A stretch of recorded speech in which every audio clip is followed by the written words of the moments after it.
راسئ موږ او تاسې سره وروڼه یو موږ او تاسې سره خپل یو موږ او تاسې د الله په دین باندې سره وروڼه یو موږ او تاسو ته یو لیبل د الله قرآن را کړی انما المؤمنون اخوة موږ او تاسې سره وروڼه یو راسئ موږ او تاسې یو د بل کومک وکړو یو د بل مدد وکړو یو د بل نصرت وکړو د خپلو مدارسو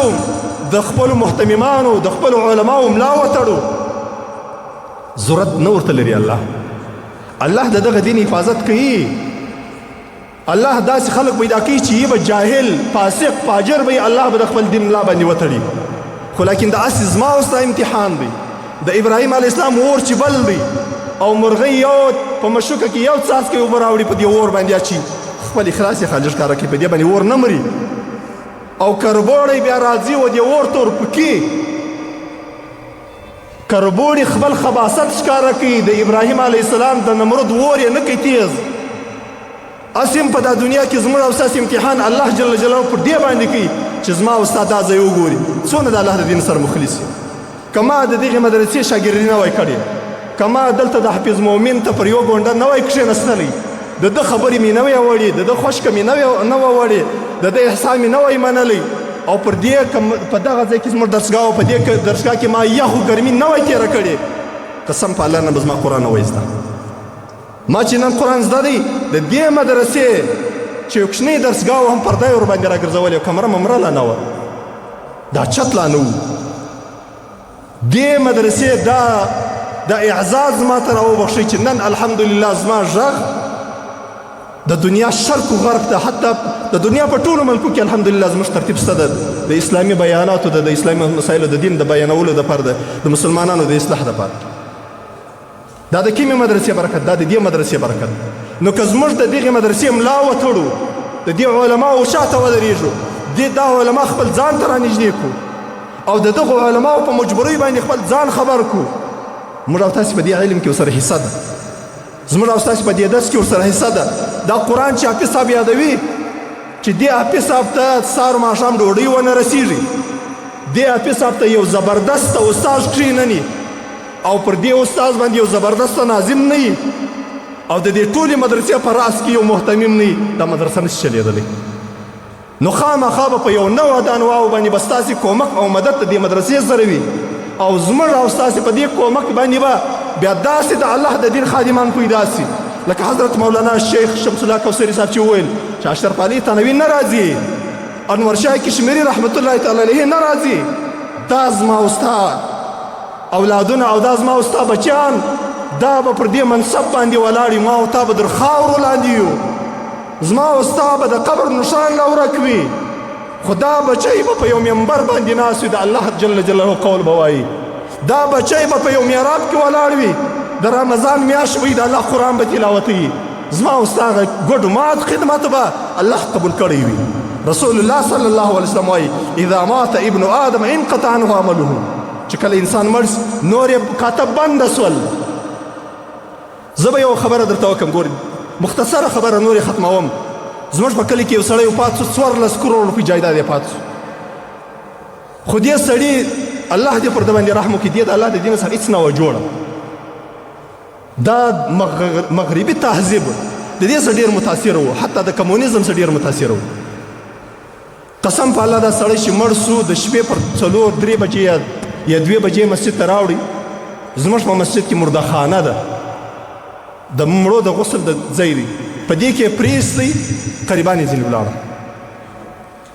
قریبان چې ځینې ولاړه بیا د بېدې ډېره مافې زموږ او ستاسې په وطنو کې دا مړ یو دا بلا ویسته په د نالیانو کې ګرځي تر ساره پورې مړ کې غورځېدلې د ده خوارکي بس دغه ترکیب بل سړی مړ سو زه ورغلم زه یې وروغوښتلم چې دې ته غسل ورکوم زما سره یو څو طالبان را سره وه چې زه چې ورغلم ما وروره د غسل ترتیب دا رقم دی که د دې ورور وي یا زوی بچی غسل به هغه ورکوي موږ یې در ښیو خالي نور غسل زه نه ورکوم وایي زوی سته ښه ځوان زوی و رااغوستی کښېنستی شرالی مارت المال دا دسکله په لاس کې بیا د بېدې مګه ولور د خپل والد سره ستنجا وروه دسکله چې په لاس کړه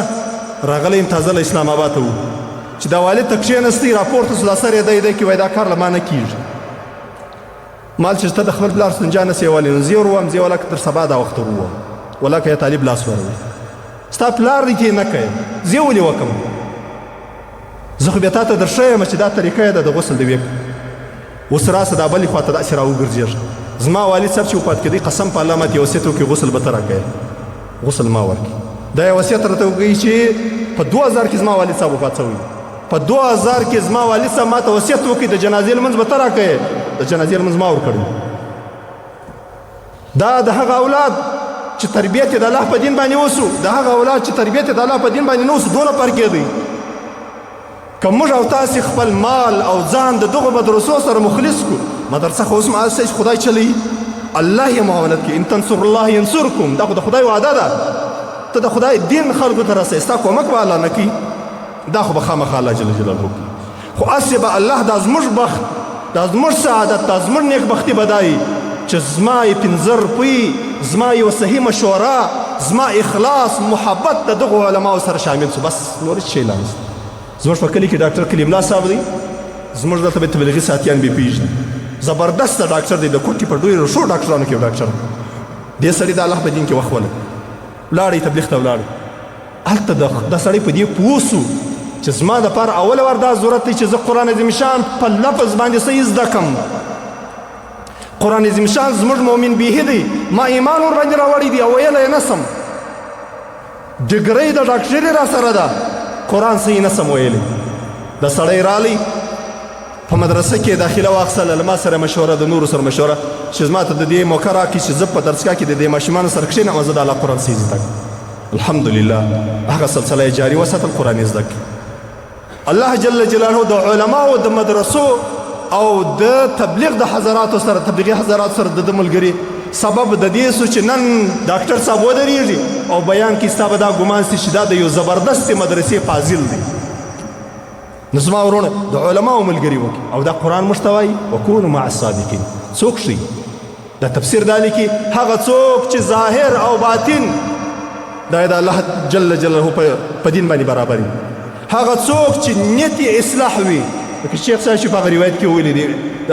امیر المؤمنین عمر رضی الله عنه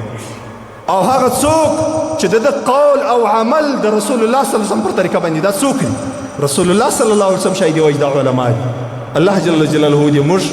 د خپل دین سره مخلص کړي الله دې موږ قبول کړي د الله دین خو به هر څوک کوي د الله د دین دپاره خدای ځوانان مو لکه سیدنا موسی علیه السلام لکه سیدنا عیسی علیه السلام لکه سیدنا ابراهیم علیه السلام لکه سیدنا نوح علیه السلام لکه نور انبیا لکه د رسول الله صلی الله علیه وسلم صحابه کرام عجبه خبر به یوه دا درته وکړم دا ولې دا زموږ او ستاسې په زمانه کې چې یو سړی موږ نامداره کوو زموږ علما او مشران موږ ورته شیخ العربي والعجم حجت الله پلانکی پلانکی پلانکی پلانکی اشته دا سوال ته نه در په ذهن کې نه درلویږي چې د رسول الله صلی الله علیه وسلم د صحابه کرامو سره دا القاب موږ ولې نه ذکر کوو دا خو ډیره مهمه پوښتنه ده د ابوبکر رضی الله عنه په باره کې موږ ولې دا رقم نه وایي چې سید العربي والعجم حضرت مولانا شیخ القرآن والحدیث در هغه غټ شیخ القرآن شته در ابوبکر در عمر غټ شیخ القرآن شته نسته زما ورونو د دې وجه به زه درته ووایم د دې وجه دا ده د دې خلکو مقام و مرتبه دون عالي مقام دی چې زموږ دغه القاب د دوی په باره کې دا نقص دی د دې خلکو دونه لوی مقام دی چې موږ هر څونه القاب و دې خلکو ته ورکړو دا القاب د دوی په باره کې دا کمزوري ده دا د دوی تعریف نه دی دا دونه لوی خلک سوله په څه وجه باندې په صحبت د الله د رسول صلی الله علیه وسلم صحابه کرام چې دونه لوی خلک سوه په صحبت د الله د رسول صلی الله علیه وسلم بیا راځي تابعینو ته تابعین چې دونه غټ خلک سوه په صحبت د صحابه کرامو بیا راځي تابعینو ته هغه چې دونه لوی خلک دي دا په صحبت د تابعینو او زموږ د زماني علما قراء حافظان مفتیان شیوخ دا چې دونه لوی خلک دي دا په سبب د صحبت د الله د رسول صلی الله علیه وسلم د دین د قرآن او د حدیث صحبت یې خپل کړي الله جل جلاله لوی خلق کړه نو الله جل جلاله دې موږ او ستاسې دا ګډ امت خدمت قبول کړي الله دې زموږ د نیتو اصلاح وکړي